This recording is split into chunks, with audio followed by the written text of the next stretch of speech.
Hello, this is Fandom here, and we are live at the world-exclusive reveal of Shadow the Tomb Raider. We saw a cool little CG trailer setting the scene for her new Mexican adventure. More importantly, we played it for 45 minutes. What we can tell you now, this is no longer an origin story. She is a fully realised Tomb Raider. This is Lara Croft at her deadliest. She is in Mexico, infiltrating a Day of the Dead party, and she is going to find out exactly what Trinity are up to. Tom, what did we think?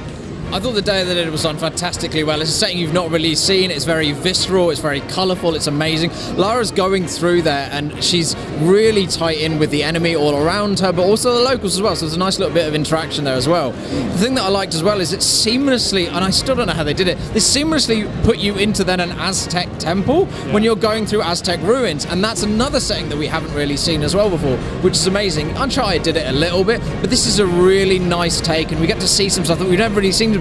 I'm really interested to see more of these Aztec ruins. Yeah, definitely. I mean, Uncharted Lost Legacy kind of had a little bit of an Aztec vibe, but it wasn't dark. It was typical, like, oh, here's a pretty tomb. This is terrifying tombs. You come here, you walk through the Day of the Dead festival initially. That's very Uncharted. You walk through, you talk to people, very scripted.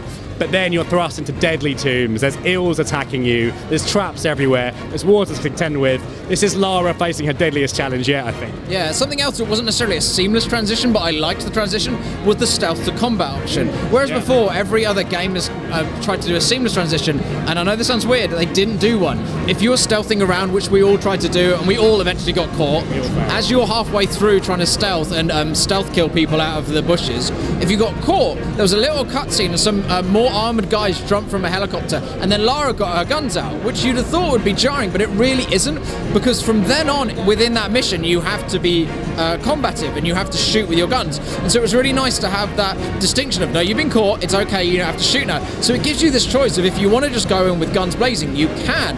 I really, really liked it. I like the kind of definition between the two, and going from stealth to combat felt really, really nice. I really liked that. I enjoyed that part of it. Definitely, and not only was that transition really nice, but the people, the SWAT people you were fighting, they weren't the only threat here. The real threat was the tomb. This time around, the tombs are terrifying. As well as just running and climbing and jumping, you have to look out for errant traps. There'll be trip ropes you jump over.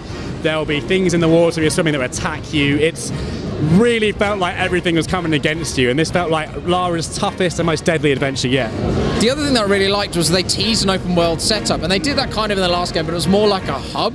So I really hope that they actually bring that to fruition, but it's very, very similar to Uncharted. I think what I would say is, if you like stealth, if you like darker, if you don't want the action cutscenes and the cheeriness of Uncharted, this is the game for you. It's very similar to the other games, but they've added a little bit more on top, which is really, really nice. I haven't played enough.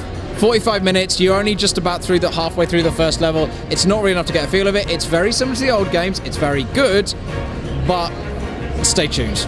Yes, as Tom said, leveling up, the XP, the upgrades are back. There are no Nathan Drake style quips here. If you want to level up, if you want a dark and brutal adventure, this is looking like Shadow the Tomb Raider might very much be the one. So that's our first impression of Shadow the Tomb Raider so far. But if you want to find out more, you can read our full written preview over at Fandom. If you want to find out even more than that, you're going to have to wait till after E3, I'm afraid. But then you can check out Fandom for more.